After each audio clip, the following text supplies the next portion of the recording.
현우, 그래요.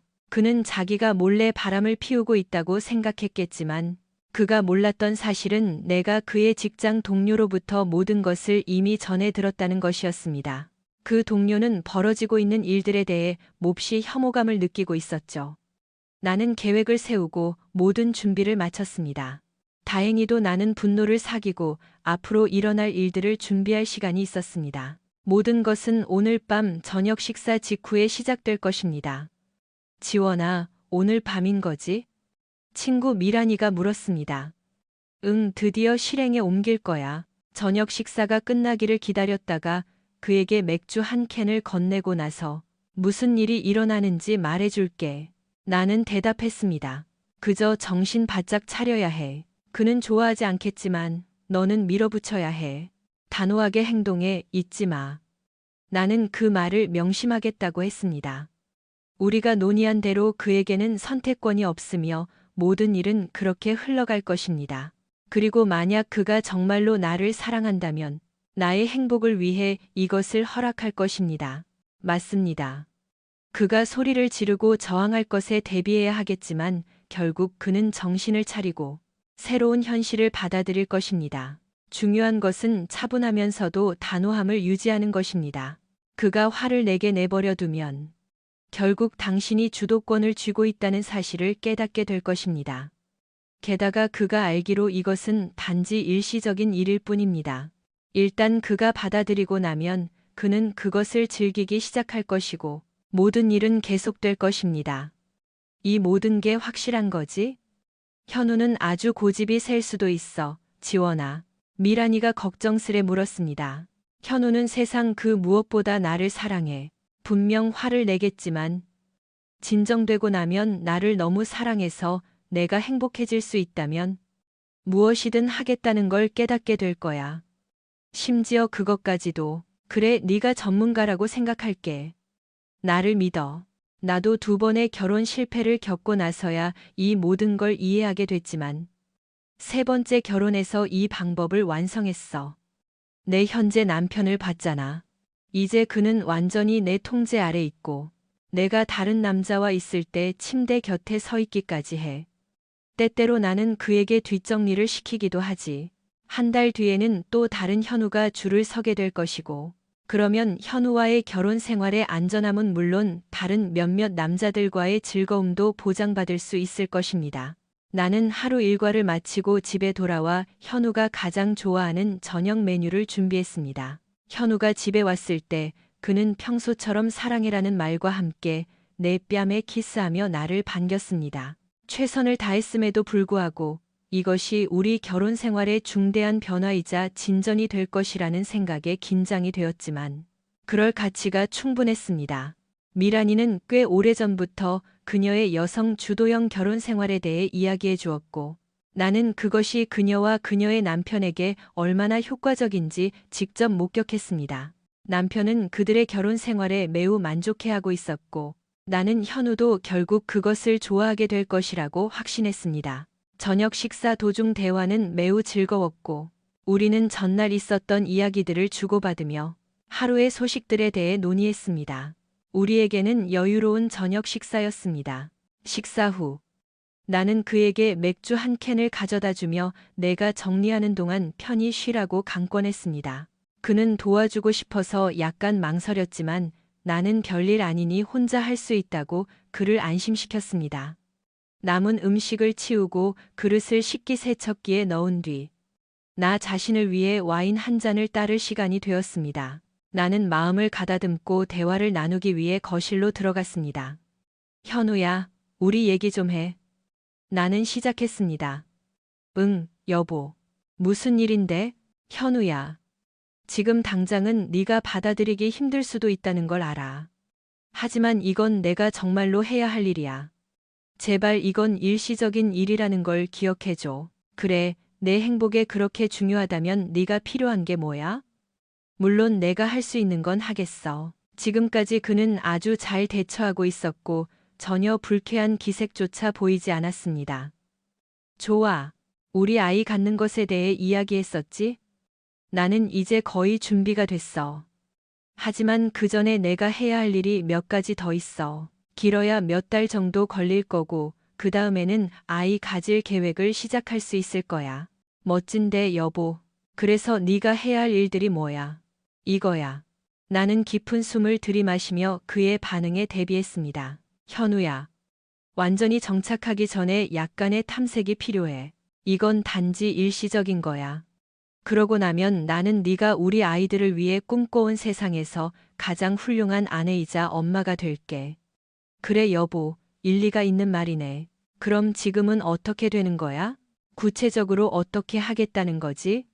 와, 그는 정말 잘 받아들였습니다. 나는 그가 엄청나게 당황할 줄 알았거든요. 당분간 다른 남자들을 좀 만날 거야.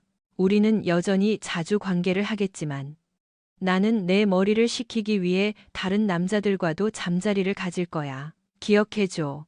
그들과는 단지 육체적인 관계일 뿐이고 내 사랑을 받는 사람은 오직 너뿐이라는 걸. 몇 달 뒤에 다시 너에게로 돌아와 다시 너의 충실한 아내가 될게. 그러고 나서 아이 가질 계획을 세우자. 지원아, 너는 나에게 허락을 구하는 게 아니라 이미 결정을 내린 것처럼 보이네. 분명히 말해두자면 나는 그것에 찬성하지 않아. 네가 허락을 구했다면 허락하지 않았을 거야. 하지만 너는 성인 여성이니 내가 필요하다고 느낀다면 내가 너를 막지는 않겠어. 모든 일이 내가 상상했던 것보다 훨씬 더 잘 풀리고 있었습니다. 그는 소리조차 지르지 않고 담담하게 이야기했습니다. 미란이 말이 맞았나 봅니다. 현우는 내가 준비하고 있는 새로운 역할을 받아들일 준비가 된 것 같았습니다. 그럼 지원아, 이건 어떻게 진행되는 거지? 내가 나가는 거야. 아니면 내가 나가길 원해? 그들을 여기로 데려올 거야. 아니면 그들의 집이나 호텔로 갈 거야? 말해줘. 오, 그럼 우리 둘 다 계속 여기서 사는 거지. 우리는 이미 결혼했잖아. 그리고 말했듯이 우리는 계속 잠자리를 할 거야. 다른 남자들은 그저 나랑 섹스만 하는 거야. 그건 그냥 잠자리일 뿐이야. 네가 그들의 집으로 가거나 그들을 여기로 데려올 수 있어. 그럴 경우 나는 건너방에서 자면 돼. 나는 그렇게 할 필요를 못 느끼겠어. 우리가 계속 여기 머물 수 있다면 나는 굳이 찬성하지는 않지만 당분간 우리는 관계를 하지 않는 게 좋겠어. 성병에 걸릴 위험을 감수하고 싶지 않아. 내 일이 다 끝나고 나면 내가 검사를 받고 음성 판정이 나올 때까지 기다릴게. 즐거운 시간 보내. 내 걱정은 하지 말고. 현우야, 실망스럽지 않다고는 말 못하겠어. 나는 너를 사랑하고 너랑 관계하는 걸 좋아하지만 내 걱정도 이해해. 그걸 받아들여야겠지. 잘 됐네, 여보. 그럼 언제 그 은밀한 일탈을 시작할 생각이야? 응.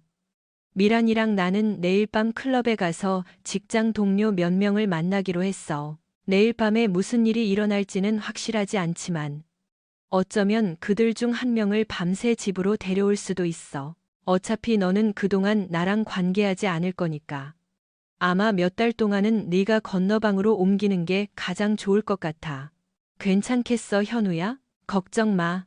내일 밤 네가 집에 오기 전에 짐 옮기는 건 내가 알아서 할게. 현우는 신문을 다시 읽기 시작하며 말했습니다. 나는 이 모든 과정에서 그가 얼마나 성숙하게 행동하는지 믿을 수 없었습니다. 가슴이 벅차올랐죠. 물론 그는 약하게 불평하고 관계를 거부했지만 모든 것을 완전히 받아들였습니다. 어찌됐든 그는 전혀 화를 내지 않았습니다. 미란이의 말이 확실히 맞았습니다. 2달 안에 현우는 완전히 나의 소나귀에 들어올 것입니다. 게다가 나는 이 마지막 관계, 거부가 단지 일시적이라는 것을 알고 있었습니다. 한두 주 정도 스스로 해결하다 보면 옆에 아름다운 여자가 있다는 것을 알고 금방 돌아올 것입니다. 그때가 되면 나는 기술을 써서 그가 나의 순종적인 남편이라는 새로운 역할을 완전히 받아들이게 만들 것입니다. 업데이트 안녕 미란아, 나 지원이야. 안녕 얘야, 어젯밤은 어땠어? 세상에. 너는 현우가 이 모든 일에 얼마나 성숙하게 대처했는지 믿지 못할 거야. 나는 그가 미쳐버릴 줄 알았는데 소리 한 번 지르지 않았어.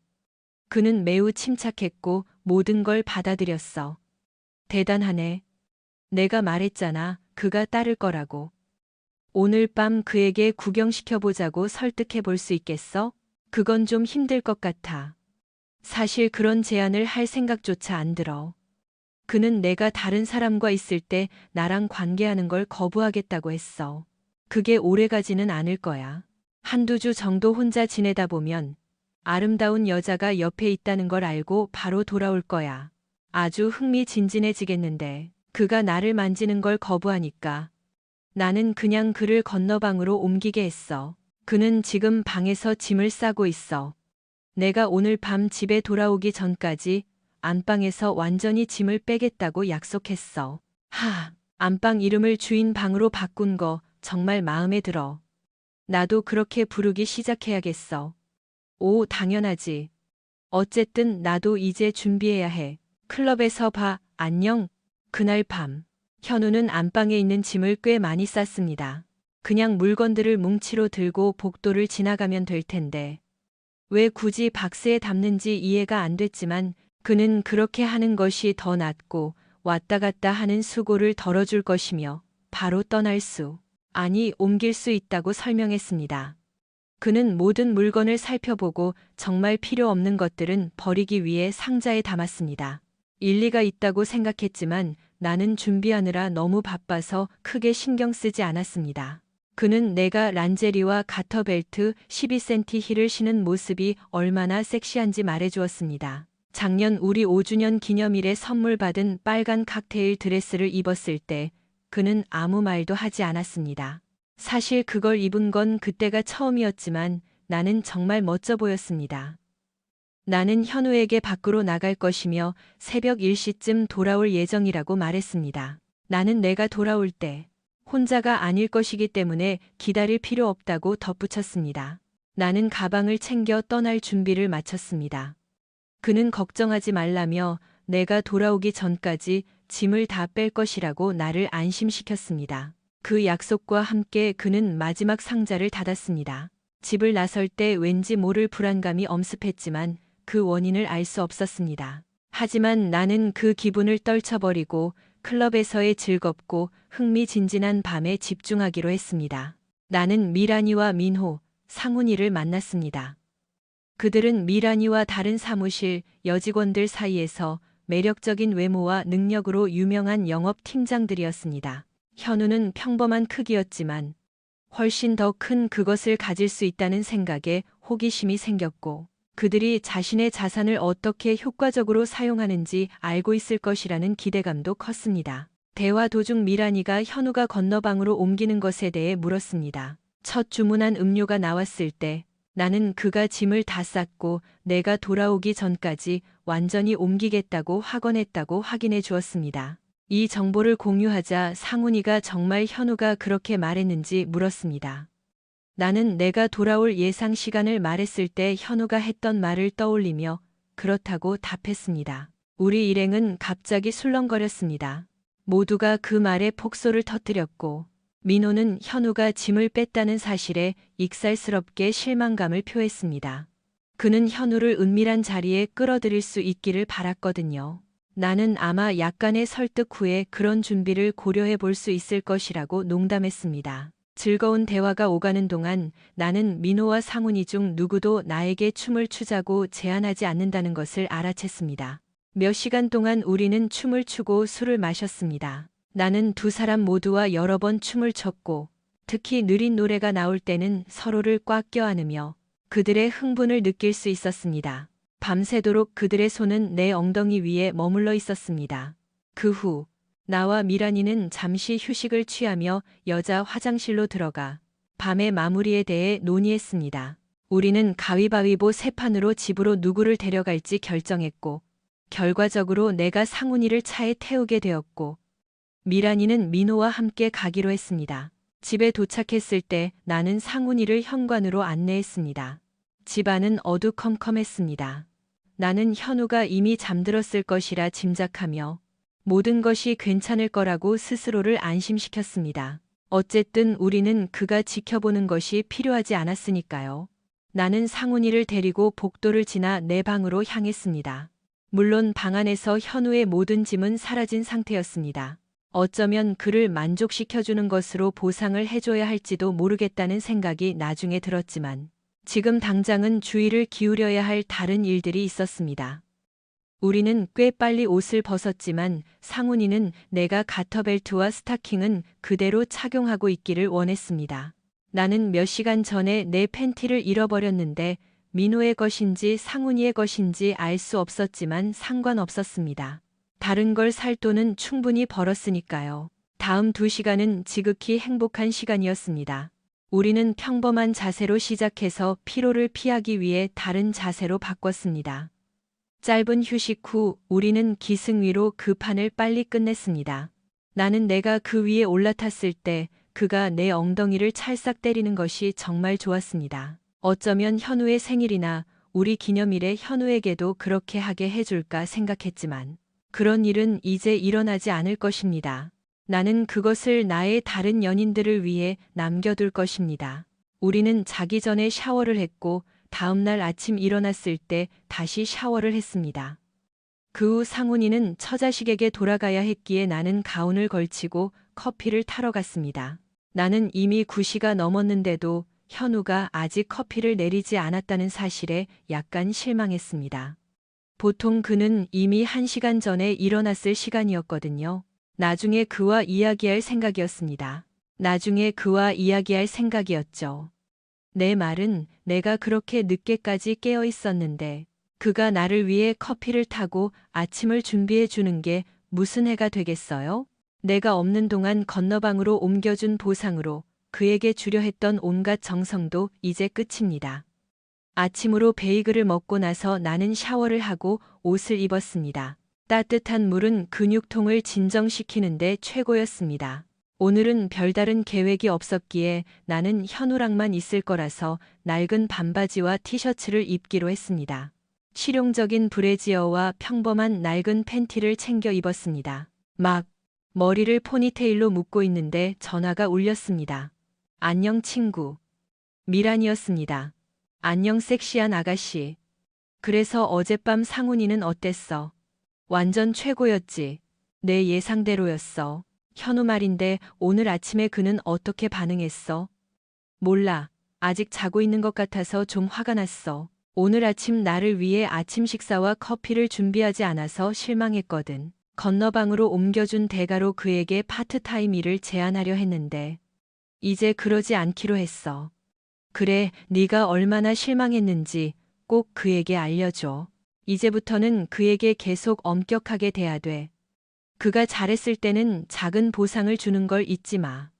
그게 그가 더 노력하게 만드는 동기가 될 거야. 사실 그가 아직도 안 일어나서 짜증나기 시작했어. 잠깐만. 내가 가서 그 게으른 몸뚱이를 침대에서 끌어내고 올게. 나는 복도를 지나 건너방으로 가서 문을 두드리며 그의 이름을 불렀습니다. 대답이 없었습니다. 다시 시도했지만 여전히 응답이 없었습니다. 마침내 나는 문 손잡이를 돌려 문을 벌컥 열었습니다. 세상에, 나는 비명을 질렀습니다. 무슨 일이야? 미란이가 전화기 너머로 물었습니다. 현우가 건너방에 없어. 옷장에 그의 옷조차 하나도 없어. 잠깐만 나는 말하며 뛰기 시작했습니다. 나는 집안의 모든 물건을 뒤졌습니다. 그의 트럭도 사라졌고 그의 모든 공구들도 함께 사라졌습니다. 머릿속에서 작은 직감이 형성되기 시작했습니다. 안 돼. 나는 외쳤습니다. 뭐야? 무슨 일인데? 미란이가 물었습니다. 현우가 짐을 싸서 나가버렸어. 이제야 그가 한 말의 의미를 알겠어. 그는 한 번도 건너방으로 짐을 옮기겠다고 말한 적이 없어.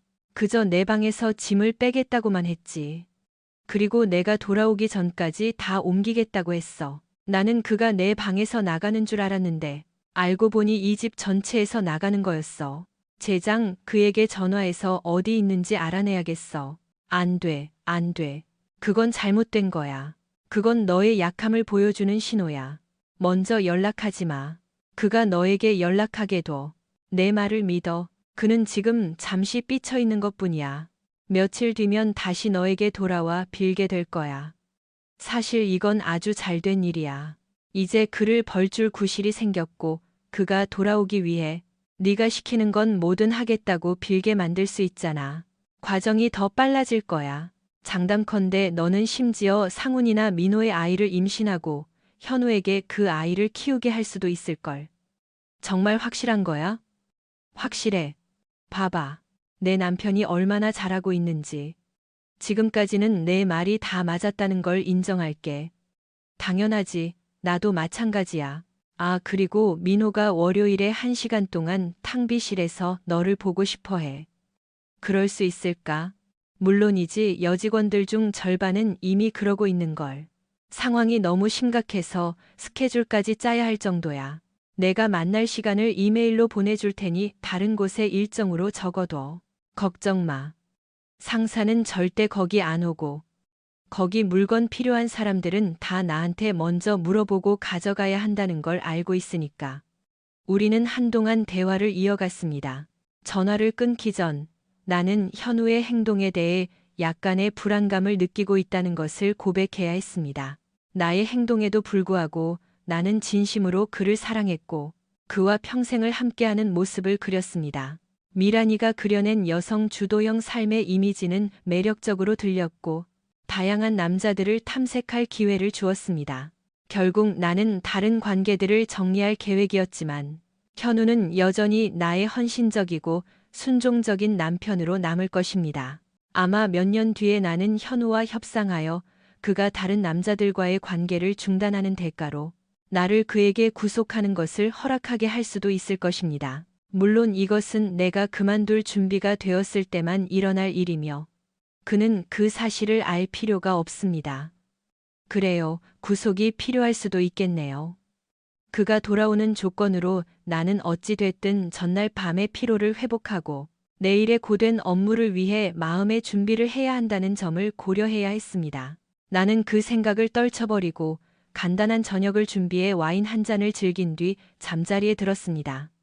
일주일 내내 현우로부터는 아무런 소식도 없었습니다. 미란이는 그것이 전혀 예상치 못한 일은 아니라며 곧 그가 연락해 올 것이라고 나를 안심시켰습니다. 그가 멀리 갈수록 나는 그의 복귀에 대해 더 많은 조건을 내걸 수 있을 것입니다. 이번 주에 나는 민호와 상훈이 그리고 다른 매력적인 몇몇 남자들을 만났습니다. 탕비실의 남자들은 매일 오후 민호, 상훈이와 함께 2대1 세션을 가졌습니다. 금요일 아침 커피 머신 주변에서 쉬는 시간 동안 민호, 상훈이, 미란이와 내가 대화를 나누고 있는데 갑자기 정장 차림의 전문적인 여성이 다가와 우리가 유지원, 박미란, 이상훈, 김민호가 맞느냐고 물었습니다. 그녀는 자기소개를 한 뒤 우리 각자에게 봉투를 하나씩 건네고는 작은 디지털 카메라로 빠르게 사진을 찍었습니다. 그녀는 우리 모두에게 서류가 전달되었다고 말하고 상사의 사무실 쪽으로 향했습니다. 나는 그녀를 불러 세우며 무슨 일이 일어나고 있는지 물었습니다. 그녀는 나긋나긋한 목소리로 자신은 이 서류들을 전달하는 대가로 돈을 받는 것뿐이며 서류를 읽지는 않는다고 답했습니다. 그녀는 노크도 없이 상사의 사무실로 들어갔습니다.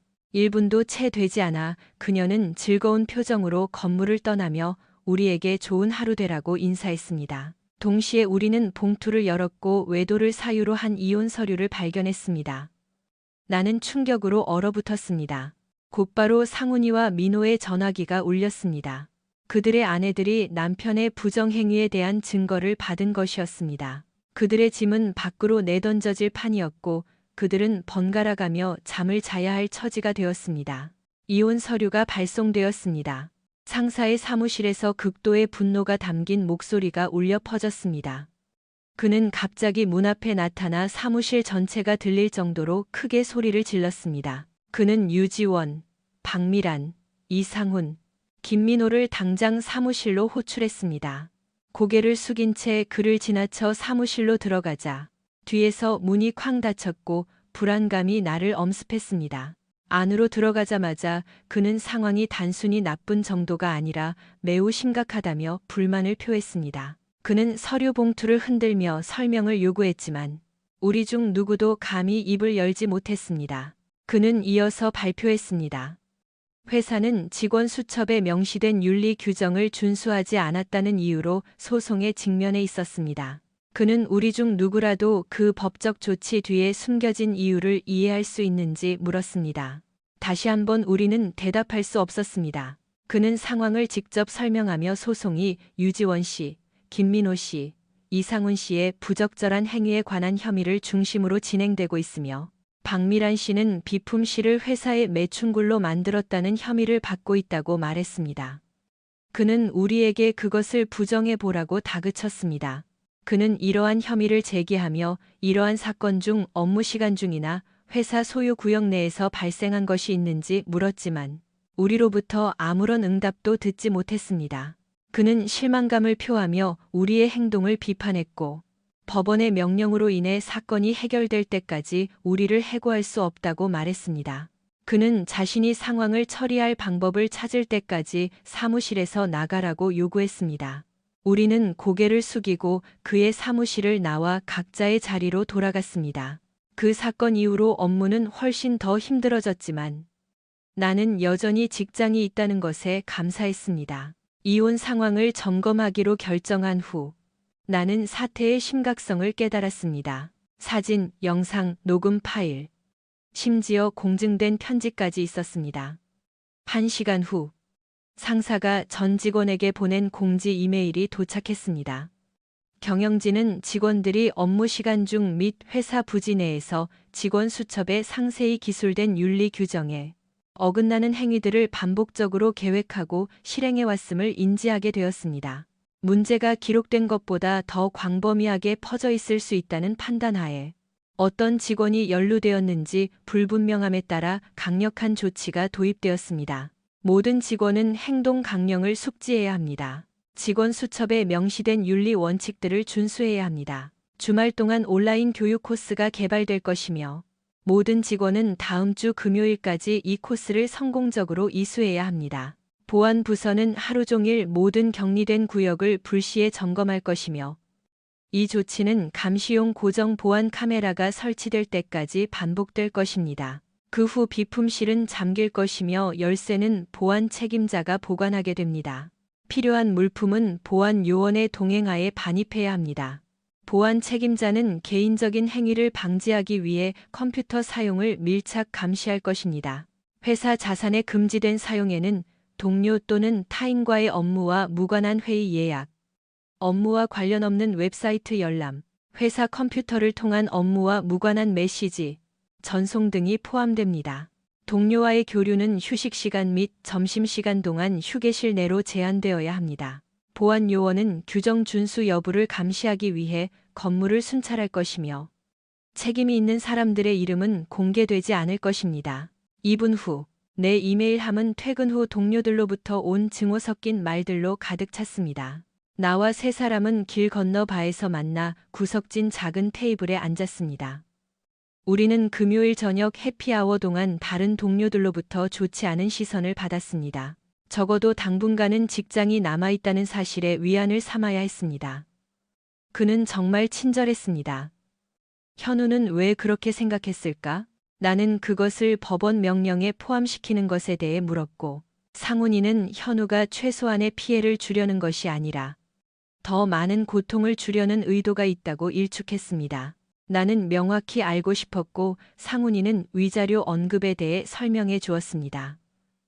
그는 외도가 현재 이혼의 사유이긴 하지만 안정적인 직업과 수입이 있다면 판사가 이혼 위자료 판결을 내리는 것을 막을 수 있다고 말했습니다. 그는 해고될 경우 다른 일자리를 찾지 못할 위험이 있으며 이는 동정심 많은 판사를 설득하여 재정적 지원을 받게 할 수 있다고 경고했습니다. 조언은 이혼이 완료될 때까지 직장을 유지하라는 것이었습니다. 민호는 4명 모두 해고된다면 위자료도 없고 직장도 없게 되는 사후 시나리오를 제시했습니다. 상훈이는 그럴 경우 사직하겠다고 답했습니다. 월요일에 민호는 자신이 원래 낙천적인 성격이라며 농담조로 사직에 대해 언급했습니다. 자발적인 퇴직은 법적 결과를 초래할 수 있다고 그는 설명했습니다. 이혼 소송 제기 후 사직하는 것은 전 배우자로부터 부양비를 받으려는 시도로 간주될 수 있으며 판사로부터 부정적인 판결을 받을 수 있다는 것이었습니다. 권장되는 방안은 직장을 유지하고 돈을 저축하는 것이었습니다. 상훈이는 자신과 나의 상황에 대해 우려를 표하며 자녀가 있기 때문에 그들의 아내가 위자료와 양육비를 받을 수 있다고 강조했습니다. 그는 해고될 경우 직면하게 될 도전 과제들을 숙고하며 아내들이 위자료와 양육비를 받을 수 있다는 점을 고려했습니다. 부양비 수준은 이혼 당시의 수입을 기준으로 결정되는데 상황은 그리 좋아 보이지 않았습니다. 잠재적인 결과들을 깨닫고 나니 친구들을 돕고 싶었음에도 불구하고 현우와 대화하여 우리 문제를 해결해야 할 필요성을 느꼈습니다.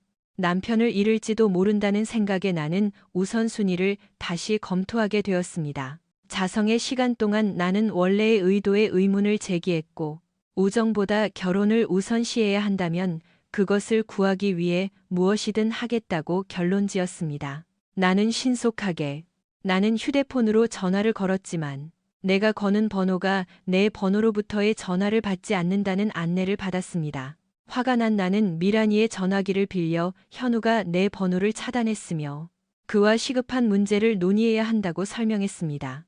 미란이의 전화기로 전화를 시도했으나 똑같은 안내가 나왔고 그가 그녀의 번호도 차단했음이 분명해졌습니다. 민호의 전화기로 전화를 걸어보라는 제안을 받았을 때 나는 주저하며 친구의 전화로 남편에게 전화했을 때 발생할 수 있는 결과들에 대해 우려를 표했습니다. 전화로 그와 연락하기가 힘들어지자 나는 공황 상태에 빠졌습니다. 현우가 내 집 전화와 직장 전화번호까지 모두 차단했을 것이기 때문입니다. 전화로 대화하는 것이 효과적이지 않을 수 있다는 것을 깨닫고 나는 그를 직접 찾아가기로 했습니다. 그를 찾아 상황을 직접 해결해야 할 필요성이 결혼 생활에서 여성에 대한 사회적 기대에 대한 우려보다 더 컸습니다. 내 관점의 변화를 되새기며 나는 불과 그날 아침까지만 해도 현우가 집으로 돌아오게 하기 위해 빌고 애원하게 만들려 했던 생각이 이제는 상황이 역전되어 내가 이 상황을 해결하는데 내가 어떤 역할을 하게 될지 확신이 서지 않아 전화기를 들고 연락처를 뒤지기 시작했습니다. 아니나 다를까 그의 친구들 중 적어도 한 명은 내가 그를 어디서 찾을 수 있는지 알고 있을 것입니다. 경고. 우리 공통의 친구들 중 누구도 아무것도 모릅니다. 아니, 그건 완전히 사실은 아닙니다. 이전에 내 친구였던 공통 친구들은 아무것도 모릅니다. 하지만 지금 나를 증오하는 수많은 공통 친구들은 충분한 정보를 알고 있습니다. 불행히도 그들은 나에게 알려줄 의도가 전혀 없지만 그들은 내가 그를 어디서 찾을 수 있는지 알고 있습니다. 그들은 나에게 그 정보를 알려주기를 노골적으로 거부했습니다. 그에게 내 메시지를 전달해 줄 수 있느냐는 물음에 비웃음만 돌아왔습니다. 나는 낙담한 채 마지막 통화를 마치고 네 번째 잔을 비우고 있었는데 그때 상훈이가 자신의 영리함을 뽐냈습니다. 그래요, 그는 비꼬듯이 말했습니다. 아마 내 기분 탓이거나 남녀 간의 사고방식 차이 때문일 수도 있겠죠. 여러분 중 일부는 상훈이의 제안이 훌륭하다고 생각할지도 모르지만 나는 그렇게 생각하지 않았습니다. 상훈이가 시작했습니다. 우리 인생이 이미 엉망이 된 김에 그냥 지원이네 집으로 가서 밤새도록 노는 게 어때? 어떤 이들에게는 우리가 이미 육체적 관계를 맺었으니 그것을 이용해 뜨거운 밤을 보낼 수도 있을 것입니다. 그는 그것이 논리적인 생각이라고 믿었겠지만 나는 방금 현실이라는 약을 한 사발 들이켰습니다. 물론 잃을 게 아무것도 없다면 그런 생각을 해볼 수도 있겠죠. 개인적으로 나는 현우와 나 사이에 아직 아주 작은 희망이 남아있다고 믿었습니다. 그 작은 기회는 내가 사람들을 집으로 들여 밤늦게 모임을 열게 되면 태양 표면의 물방울보다 더 빨리 증발해버릴 것입니다. 나는 정중히 거절하고 미란이에게 먼저 가보라고 권했습니다. 나는 집으로 돌아와 남편을 되찾기 위해 노력하고 있었습니다. 나는 주말 내내 현우를 찾기 위해 모든 방법을 동원했습니다. 그의 트럭을 찾기 위해 몇 시간 동안 모텔 주차장들을 뱅뱅 돌았습니다. 그의 차가 있는지 확인하기 위해 그의 모든 친구들의 집을 시간차를 두고 지나갔습니다. 심지어 그의 가장 친한 친구가 집을 나서는 것을 보고 그가 현우가 있는 곳으로 가기를 바라며 미행하기까지 했습니다. 하지만 모든 노력이 허사였습니다. 월요일 아침, 나는 그의 직장 건너편에 진을 쳤습니다. 사람들은 모두 출근했지만 현우는 끝내 나타나지 않았습니다. 출근 시간이 늦었음에도 불구하고 나는 1시간을 더 기다렸지만 아무 소용이 없었습니다. 상관없었습니다. 어차피 그들은 지금 당장 나를 해고하지 않을 것이고 합의가 이루어진 뒤에는 해고될 테지만 그건 중요하지 않았습니다. 나는 차에서 내려 사무실로 향했습니다. 현우의 사무실 문이 닫혀 있는 것을 보고 안내 데스크에 현우가 있는지 물었습니다. 그녀는 그가 2주 동안 자리를 비울 것이라고 말해 주었습니다. 제장, 내가 2시간 늦게 들어서자 상사가 나를 노려보았습니다. 나는 신경 쓰지 않았습니다. 내가 사용할 수 있는 모든 전화번호는 차단되었습니다. 그의 친구들은 도움을 거부했습니다. 직장으로 메시지를 보낼 수도 없었습니다. 그가 어디 있는지 모르니 찾아갈 수도 없었습니다. 집으로 편지를 보내는 것도 어디로 보내야 할지 모르니 선택지가 아니었습니다. 나에게 남은 다른 선택지가 뭐가 있을까요? 이메일? 그는 항상 이메일을 확인하니 제발 내 이메일을 차단하지 않았기를 바랄 뿐이었습니다. 시도해보는 건 나쁘지 않겠죠. 현우야. 변명의 여지가 없어. 구차하게 이유를 대며 시간을 낭비하지 않을게. 내가 어리석은 병에 걸렸던 거야. 그건 나의 결정이었고 미란이를 탓하지 않아. 그녀가 말한 여성주도 결혼에 대해 듣는 것은 정말 환상적이었어. 왜 네가 그걸 받아들일 가능성이 있다고 생각했는지 모르겠어. 내가 더 잘 알았어야 했는데. 정신을 차리게 해주는 경종이 필요했던 것에 대해 사과할게. 하지만 이제 나는 정신을 차렸어. 내가 얼마나 부끄러워하고 내 행동을 후회하고 있는지 내가 알아줬으면 해. 내가 그걸 받아들이지 않을 수도 있다는 걸 이해해. 현우야, 최근 나의 행동에도 불구하고 나는 진심으로 너를 온전히 사랑해. 너는 아무런 잘못이 없어. 단지 내가 너무나 멍청하고 이기적이었을 뿐이야. 현우야, 내 사랑. 비록 내가 그럴 자격이 없더라도 나를 용서해 주길 간곡히 부탁해. 나는 돌아가야만 하고 너를 위해 무엇이든 할 준비가 되어 있어. 내가 FM 피멜 LED, 메리지, 여성 주도 결혼을 만들려 했던 어리석음을 깨달았어. 하지만 이제 MLF 멜 LED 메리지, 라이프스타일, 남성 주도 생활의 일부가 될 수 있다면 정말 기쁠 거야. 그래 현우야, 나는 너에게 내 영혼까지 바치고 있고 너는 그저 나에게 명령만 내리면 돼. 너의 곁, 내가 속한 곳으로 돌아가기 위해서라면 무엇이든 할게. 나는 알아. 무엇이든의 정의가 무엇인지 말이야. 현우야, 나는 비록 다른 여자들에게는 관심이 없지만 너에게는 무엇이든 제안하고 있어. 나는 너를 위해 모든 것을 할 거야. 가터벨트와 스타킹, 하이힐만 신고 월드컵 파티에서 너와 내 친구들을 접대할게. 그것이 나를 너에게로 돌아가게 해준다면, 네가 어떤 방식으로든 나를 원한다면, 누가 보고 있든 상관없이 가장 가까운 의자에 몸을 굽히라고 말해줘. 가죽 벨트로 내 엉덩이를 때려줘. 언제 어디서든 말만 해. 내가 직접 벨트를 가져갈게. 나를 믿어야 할 이유는 없지만 내가 돌아가는 조건으로 정조대를 착용하고 너에게 열쇠를 줄게. 이미 혈액 검사도 받았어. 며칠 뒤면 성병 검사 결과가 나올 거야. 보낼 주소를 알려주면 너에게 보낼게. 현우야. 무슨 일이 있어도 너는 내가 아는 가장 훌륭한 사람이야. 비록 내가 그런 대우를 받아 마땅하겠지만 네가 결코 고의로 나에게 상처 주지 않을 거라는 걸 알아. 나는 모든 것을 받아들여. 잊어달라거나 다시 믿어달라고 요구하지 않아.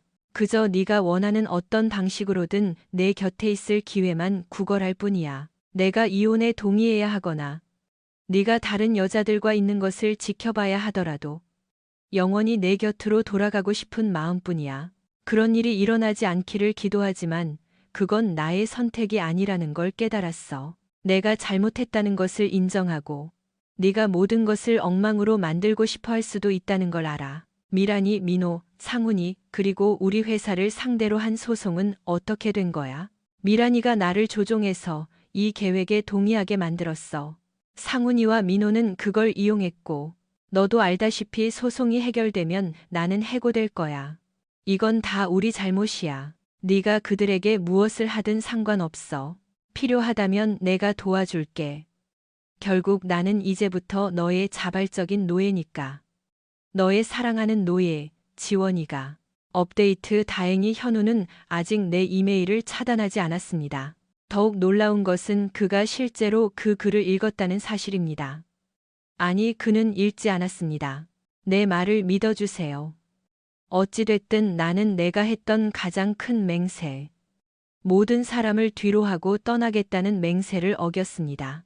내가 그 약속을 어겼는데 그가 왜 내가 다른 약속들을 어기지 않을 것이라고 생각하겠습니까? 내가 할 수 있는 모든 것은 행동 하나하나로 그에게 그것을 증명하는 것뿐입니다. 그 편지를 보낸 지 2년이 지났습니다. 상훈이와 민호는 이혼 과정에서 큰 어려움을 겪었고 우리 4명 모두 소송이 해결된 직후 해고되었습니다. 결국 상훈이와 민호는 월급이 훨씬 적은 직장을 구해 작은 원룸으로 이사했습니다.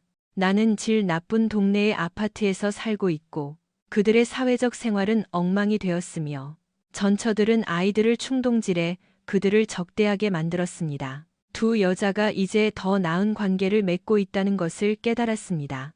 이제 내 차례입니다. 현재 나는 침대 옆에서 벌거벗은 채 무릎을 꿇고 정조대를 착용한 채 현우가 이 일을 끝내기를 기다리고 있습니다. 이것이 나의 형벌입니다.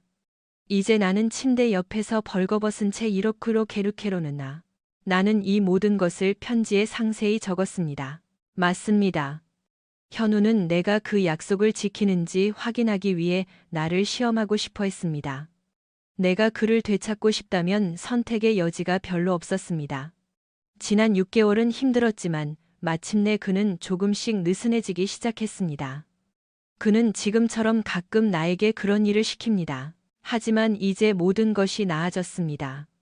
그는 해고된 후 2달에 한 번씩만 다른 여자를 집으로 데려옵니다. 나는 일을 그만두었고 현우는 승진했습니다.